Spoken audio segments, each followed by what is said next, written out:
오늘 우리에게 주신 말씀은 창세기 9장 전체입니다. 창세기 9장 전체 가운데 9장 1절에서 11절까지 봉독하도록 하겠습니다. 시작! 하나님이 노아와 그 아들들에게 복을 주시며 그들에게 이르시되 생육하고 번성하여 땅에 충만하라. 땅의 모든 짐승과 공중의 모든 새와 땅에 기는 모든 것과 바다의 모든 물고기가 너희를 두려워하며 너희를 무서워하리니 이것들은 너희의 손에 붙였음이니라. 모든 산 동물은 너희의 먹을 것이 될지라. 채소같이 내가 이것을 다 너희에게 주노라. 그러나 고기를 그 생명되는 핏째 먹지 말 것이니라. 내가 반드시 너희의 피, 곧 너희의 생명의 피를 찾으리니 짐승이면 그 짐승에게서 사람에나 사람의 형제면 그에게서 그의 생명을 찾으리라. 다른 사람의 피를 흘리면 그 사람의 피도 흘릴 것이니 이는 하나님이 자기 형상대로 사람을 지으셨음이니라. 너희는 생육하고 번성하며 땅에 가득하여 그 중에서 번성하라 하셨더라. 하나님이 노아와 그와 함께한 아들들에게 말씀하여 이르시되 내가 내 언약을 너희와 너희 후손과 너희와 함께한 모든 생물 곧 너희와 함께한 새와 가축과 땅의 모든 생물에게 세우리니 방주에서 나온 모든 것 곧 땅의 모든 짐승에게니라. 내가 너희와 언약을 세우리니 다시는 모든 생물을 홍수로 멸하지 아니할 것이라. 땅을 멸할 홍수가 다시 있지 아니하리라. 아멘. 오늘은 당신의 마음에는 무지개가 뜨나요? 라는 말씀으로 박철수 목사님께서 말씀 전해주시겠습니다. 사실은 여 목사님한테 그 노래를 하나 부탁을 하려고 그랬어요. 그러다 참았는데 여러분들 잘 아는 노래 반달. 얘들 많이 선벽직하잖아요. 푸른 하늘 은하수 하얀 쪽배 개수나무 한 나무 토끼 한 마리 돛대도 아니 달고 삿대도 없이 가기도 자기도 간다. 어디 나라로? 서쪽 나라로. 예. 그 다음에 이제 또 2절 있죠? 은하수를 넘어서 있는데 이제 여기서 중요한 게 돛대도 아니 달고 삿대도 없이 누가 지은 거죠? 윤거경 선생님, 그죠? 윤거경. 참 이분 지은 거 보면 제가 굉장히 초라해져요. 몇 살 때 지었고요? 21살 때. 21살 때 지은 한국 최초의 동요.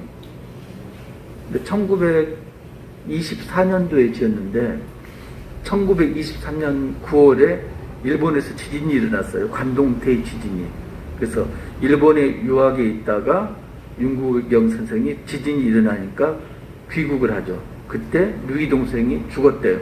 왜 죽었는지 모르지만 그래서 누이의 죽음하고 그 다음에 식민지인 조국을 생각하다가 그 한탄하고 분노하고 그 마음이 어느 날 하늘을 보는데 반달이 있었다. 그래서 그 반달에다가 형성화 시켜가지고 지은 게 반달이란 동요입니다. 돛대도 아니 달고 삿대도 없이. 그러니까 돛대란 게 뭐죠? 돛을 세워가지고 돛을 달아서 바람에 의해서 배가 움직이는 게 돛대잖아요. 삿대는 기다른 상대로 밀고 가는 게 삿대고요. 배가 좀 더 커지면 그걸로 안 되니까 노를 젓게 되죠. 그리고 조금 더 커지면은 방향 전환이 안 되니까 방향타, 키가 있게 되죠. 그런데 노아에게 하나님이 방주를 만들려고 그랬는데 그 방주에는 보면은 돛대가 없어요. 삿대나 너도 없고요. 그리고 방향타도 없죠. 키가 없어요. 그러면 방주는 어떤 목적으로 만들었나요? 배가 움직이려면은 동력원이 있어야 되는데 동력원이 전혀 없잖아요. 배가 제대로 가려면은 방향타가 있어야 되는데 방향타도 없어요. 그러면은 방주는 어떤 목적으로 만든 거죠? 운행할 목적으로 만든 건 아니죠. 방주 목적은 방주에 탄 사람이나 동물들이 물에 떠 있도록, 목적 자체가 물에 뜰 수 있도록 만들어진 게 방주죠. 방주 안에 들어간 사람들은 어떡하나요? 내가 서쪽으로 가고 싶은데 갈 수 있나요? 갈 수 없죠. 방주 안에서는 그야말로 하나님이 인도하시는 대로 갈 수밖에 없는 거죠. 돛대도 아니달고 삿대도 없이. 그런데 하나님이 동물들을 이끌어서 방주에 태우시고 노아도 타고 가족도 타고 그리고 방주 문을 닫으셨죠. 그리고 홍수가 언제 시작되나요? 일주일 후에. 그 기간이 어떤 기간이라고요? 세상 사람들에게는 최종적으로 구원의 기회를 주는 그런 시간이었고, 방주에 탄 사람들에게는 홍수를 예비하는 기도의 시간이었죠. 기도를 준비하는 시간이었습니다. 그리고 드디어 40일 홍수가 벌어졌습니다. 하늘의 궁창이 열리고 땅에 깊은 샘이 터져서, 그러니까 하늘에서 쏟아지고 땅에서 물이 땅속에서 솟아서 40일 동안. 그런데 보면은 그 다음 이야기는 없는데 40일 후에 비가 그쳤는데 물이 150일 동안 계속 불어났다고 그랬어요. 그 이야기는 뭔가요? 하늘의 비는 그쳤지만은 땅속의 샘들은 여전히 솟아올랐다는 이야기죠. 그 150일 동안 물이 솟아올랐고, 그리고 150일 동안 물이 빠지기 시작했죠. 노아가 어떤 걸 했나요? 아라랏산에 배가 정착을 했고 물이 점점점 빠졌어요. 노아가 계속 시도를 합니다. 점검을 합니다. 물이 과연 다 빠지고 땅에서 살만한 그런 환경이 되었는가.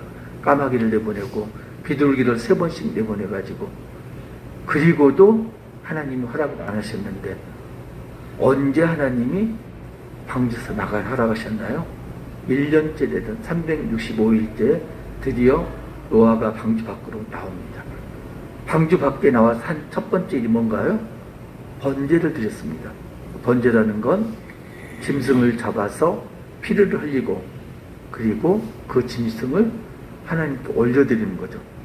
어떤 의미인가요? 내가 죄인이니까 내 피, 내 생명 대신에 이 짐승을 잡아서 올려드리니까 하나님 은혜에 제가 감사를 드립니다. 이게 이제 번제잖아요. 그러니까 성경에서 보면은 생명을 나타내는 게 크게 2가지가 있습니다. 하나는 피, 피는 생명이다. 피가 생명을 가리키고, 또 하나는 보통 이제 하체라고 우아하게 표현하는데, 하체로 성경이 나와 있는 건 생식기로 보시면 됩니다. 하체를 드러낸다. 생식기를 드러낸다. 생명의 근원을 드러낸다. 그러니까 생명은 피하고 하체 2가지를 생명화가 직결되게 옵니다. 그래서 아담과 하와가 선악과를 따먹고 선악을 분별하게 됐을 때 가장 먼저 한 행동이 뭐죠? 뭐가 있고 따서 가리잖아요. 그게 생명의 근원을 가리는 거거든요. 아무튼 피하고 그리고 하체는 하나님께서 생명하고 직결되게 이렇게 보시는 거죠. 9장에 들어오면은 이제 노아 가족들에게, 노아에게 하나님이 말씀하십니다. 그런데 중요한 게 뭐냐면은 하나님께서 노아하고 무지개 언약을 체결하기 이전입니다. 그 이전에 보면은 생육하고 번성하라. 이 축복이 거듭 나타납니다. 그 축복은 언제 시작됐나요? 아담과 하와에게 주신 축복이죠. 생육하고 번성하여 땅에 충만하라. 그런데 방주에서 나온 노아에게 하나님께서 다시금 축복을 하십니다. 아담에게 주셨던 그 축복을 똑같이 하시는데 2번을 거듭해서 하십니다. 생육하고 번성하여 땅에 충만하라. 생육하고 번성하여 땅에 충만하라. 그리고 그 가운데 하나님께서 이전에 방주 홍수 이전과 이후에 조금 다른 걸 말씀을 하십니다. 그 첫 번째가 뭔가요? 관계입니다. 동물하고 관계, 자연하고의 관계. 홍수 이전까지는 동물이나 자연이 우호적이었습니다. 사람하고. 그래서 동물 잡아먹지 않았고요. 동물하고 교감을 했고요. 그런데 홍수 이후에는 동물들이 너희를 두려워하고 무서워할 것이다. 그리고 그 이유를 말씀하십니다. 너희에게 이제 육식을 허락한다. 그러니까 동물 입장에서는 사람이 어떤 존재죠? 이제 돌보는 존재가 아니고 잡아먹는 존재로 지금 바뀐 거죠. 자기들의 목숨을 취하는 존재로 바뀐 겁니다. 그때부터 지금 약육강식이 시작된 거죠. 동물들도. 그런데 하나님이 단서를 붙이시죠. 핏째는 먹지 말라. 피는 먹지 말라고 그러십니다. 왜? 피는 생명 그 자체이기 때문에 동물은 먹고 살기 위해서 어쩔 수 없이 동물의 살은 먹더라도 피는 생명의 근원이니까 함께 먹지 말라고 하십니다. 참 이제 아이러니한 일이 얼마 전까 지금도 이제 그러는 데가 있는데 보수 교단 같은 경우에 저는 저 사달라는 이야기가 아니고요. 선짓국을 참 좋아하는데 근데 선짓국을 먹어야 되느냐 말아야 되느냐로 교회가 시끄러운 그런 때가 있었어요. 지금도 아주 보수 교단에서는 선짓국 안 먹는 데 있어요. 선짓국을 먹어야 될까요? 말아야 될까요? 하나님이 분명하게 피를 먹지 말라고 하셨거든요. 우리가 강장식품으로 여기는 장어, 맛있는 장어 먹어야 될까요? 말아야 될까요? 하나님이 분명히 비늘 없는 물고기는 먹지 말라고 그러셨거든요. 맛있는 삼겹살 먹어야 될까요? 말아야 될까요? 하나님 분명히 먹는 동물은 굽이 있고 되새김을 하는 동물은 먹어도 된다. 그런데 돼지는 굽은 있지만은 되새김을 하지 않으니까 먹어서는 안 되는 부정한 동물이다. 이렇게 하셨거든요. 그러면은 삼겹살은 먹어야 돼요? 말아야 돼요?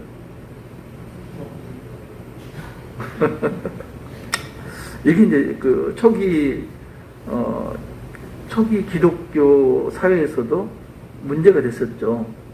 율법에는 분명히 정한 음식, 부정한 음식이 있어 먹을 음식, 먹지 못한 음식이 정해졌는데 지금 말씀드린 음식들은 부정한 음식이거든요. 먹어서는 안 되는 음식. 바울이 어떻게 이야기했나요? 바울이 한마디로 정리를 해줬죠. 믿음이 연약한 사람들에게 올무가 될 것 같으면은, 그러니까 시험에 들게 할 것 같으면은 먹지 말아라. 그러니까 내 위주가 아니고 상대방 위주죠. 나는 믿음이 연약해. 아직 이제 초신자야. 그래서 분명히 핏째 먹지 마. 비늘 없는 생선을 먹지 마.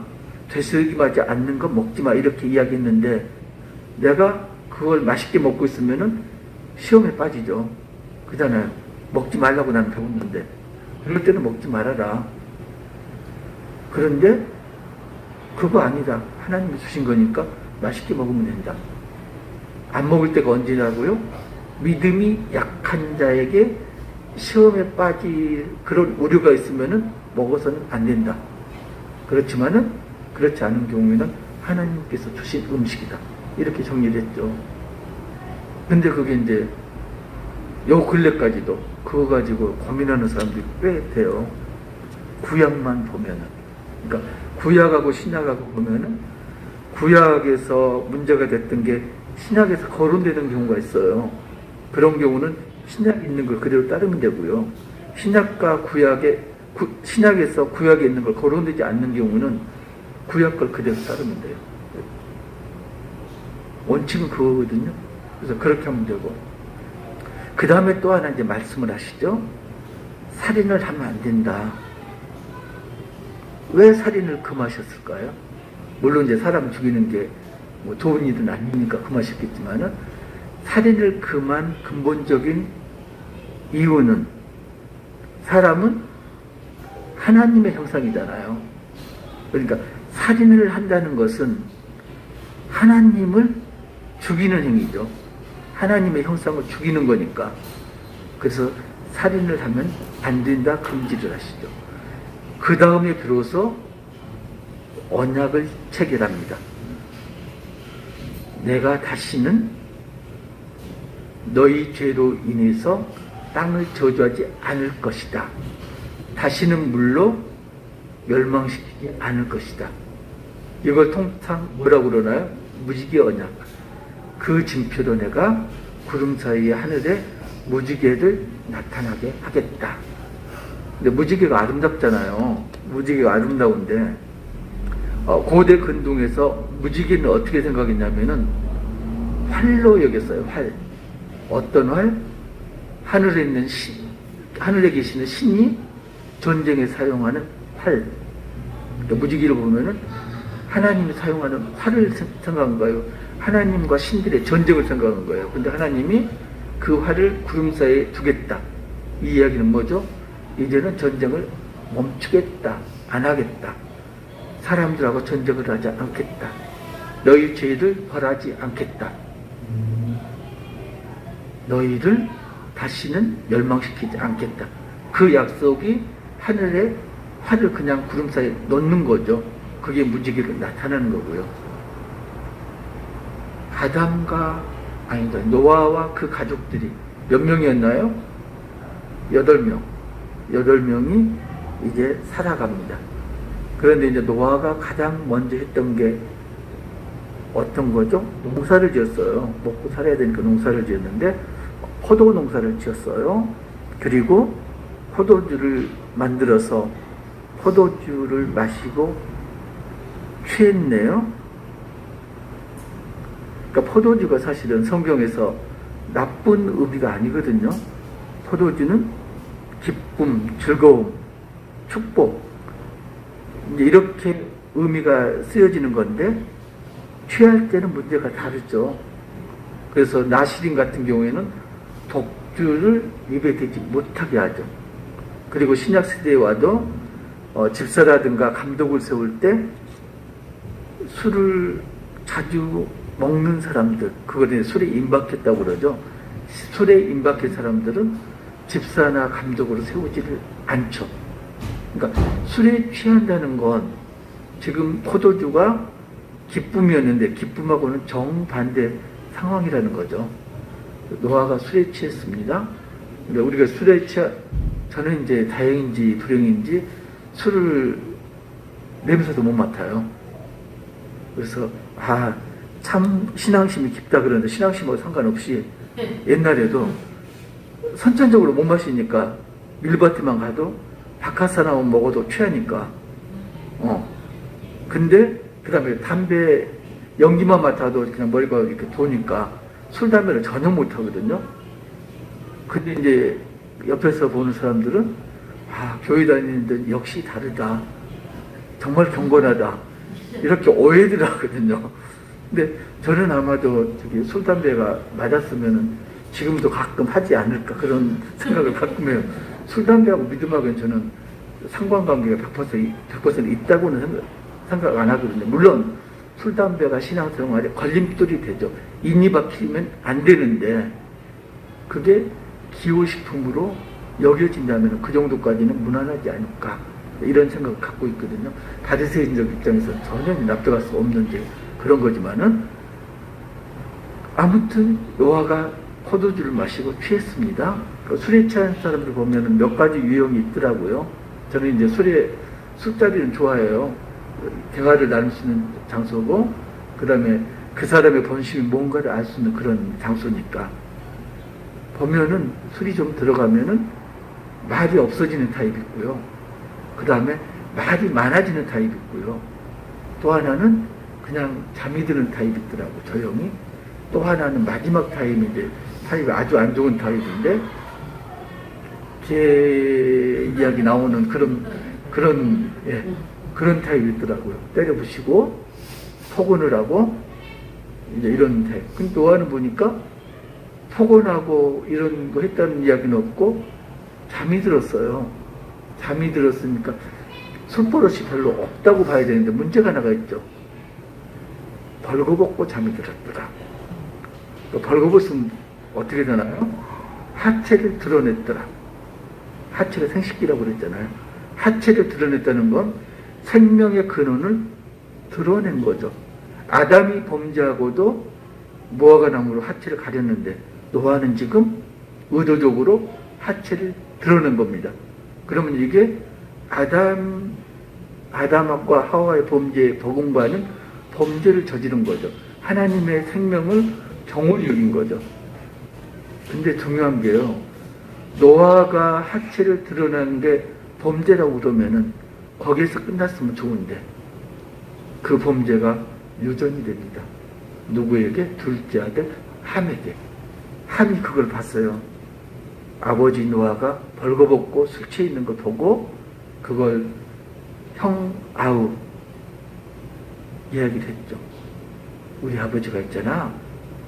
술이 취해서 벌거벗고 잠을 자. 샘 야벳은 어떻게 했나요? 뒷걸음질 쳐서 들어가죠. 바로 들어가지 않고 바로 들어가면 아버지 하체를 보니까 옷을 덮어주고 그리고 뒷걸음질 붙잡고 다시 나오죠. 그죠? 아버지 하체를 보지 않습니다. 그리고 아버지 하체를 덮어줍니다. 덮다는 의미가 그거죠. 죄를 덮어주는 거. 예수님이 우리의 죄를 덮어주는 거. 그런 모형으로 봐야 되겠죠. 술에서 깬 노아가 저주를 합니다. 함을 저주를 합니다. 그런데 가나안의 아비 함이라고 그러는데 그건 이제 나중 이야기고요. 아무튼 둘째 아들 함을 저주를 하고 셈과 야벳은 축복을 합니다. 그리고 노아가 오래오래 살죠. 몇 살까지? 950살인가요? 삽니다. 자, 노아 이야기를 통해서 무지개 언약을 통해서 우리가 뭘 깨달아야 할까요? 성경 기자는 우리에게 뭘 말하고 싶은 걸까요? 언약이라는 건 약속이잖아요. 그러니까 지금 대선 후보가 아니고 대통령 당선자 공약들이 많았는데 그 공약들이 빌공짜 공약이 되면 안 되겠죠. 그런데 그 공약이 잘못되었다면 그 공약을 바꿔야 되는 거죠. 그죠? 하나님이 사람하고 언약을 맺으셨는데 무지개 언약 말고도 여러 가지 언약을 맺으셨죠. 아브라함하고도 할례 언약을 맺으셨고요. 이삭하고 야곱하고도 언약을 맺으셨고 다윗하고도 언약을 맺으셨고요. 그런데 다른 사람하고 맺은 언약하고 달리 노아 언약은 대표 언약이다 이렇게 이야기하거든요. 아담의 죄가 우리에게 전가되는 게 아담이 대표성을 갖기 때문이죠.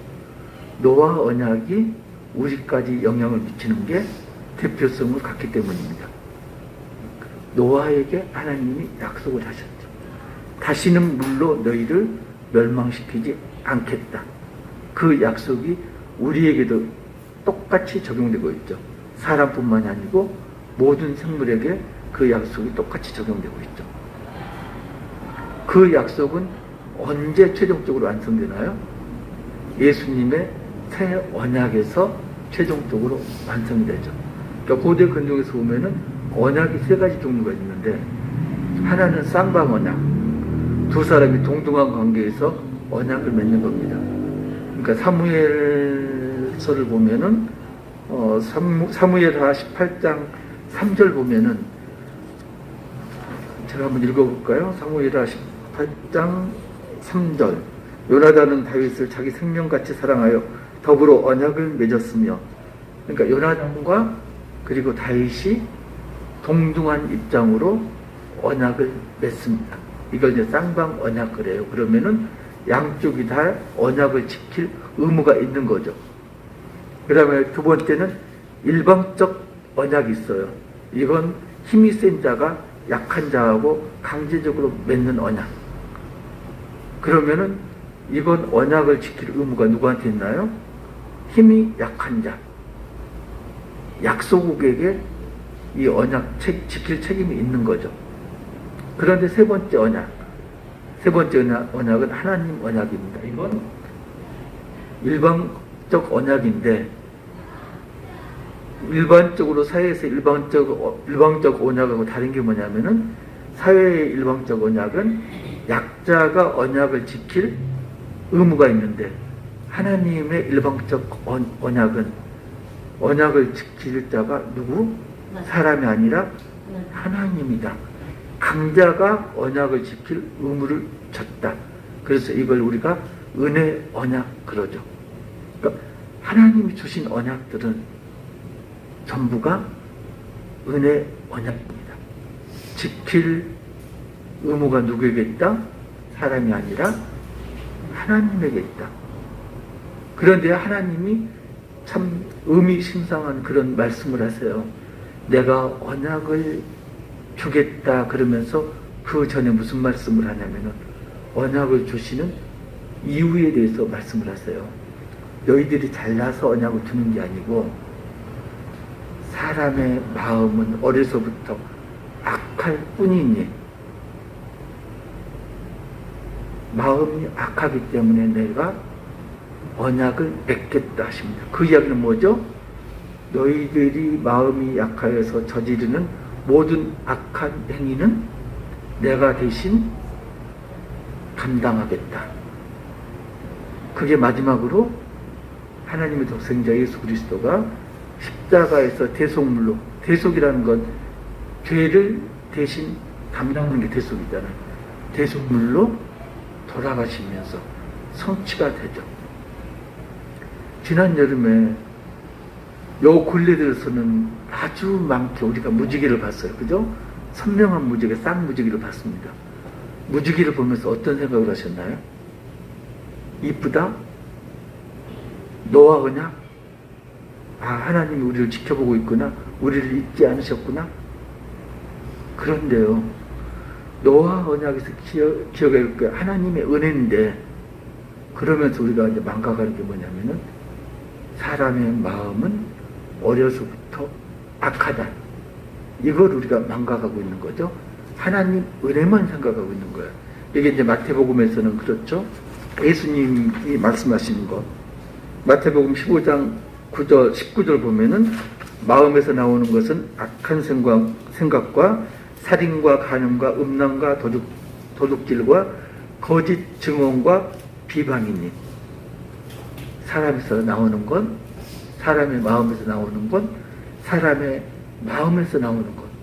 마음에서 나오는 모든 것이 뭐라고요? 전부가 악한 것이다. 이렇게 말씀을 합니다. 무지개를 보면서 어떤 생각을 하시나요? 그 자막 하나 해주실래요? 결국은 사람이 악하다는 건데, 그러면은 악하고 선한 게 뭘 건가? 전번에 이제 버그마자에 대해서 우리가 한번 이야기를 나눴죠? 하나님에게까지 높아지려는 마음이 버금하다. 그죠? 그러니까 하나님까지 높아지는 마음을 갖는 자체, 그 마음을 갖는 게 악한 거죠. 내가 못된 행동, 죄된 행동을 한 것도 물론 악이지만 마음속에 하나님까지 높아지겠다는 교만한 마음을 갖는 것 자체가 악이다. 이렇게 볼 수가 있는 거죠. 그러면 선은 뭔가? 선은 어떻게 구성되어 있냐면은 양양자도 양, 그리고 저거 그 밑에 있는 게 경자인데, 경이라고 하는데 말씀 언의 옛날 버전, 고가 저렇게 써졌어요. 그래서 결국은 양하고 말씀하고 합쳐진 게 착각선이에요. 어린 양의 말씀을 듣고 순종하거나, 어린 양에 관한 말을 전하거나, 어린 양을 말로서 찬양하거나, 이게 선이다. 한자로는 그렇게 볼 수 있습니다. 선악이. 자, 우리가 무지개가 점점 드문 세상에 살고 있습니다. 무지개가 왜 드물까요?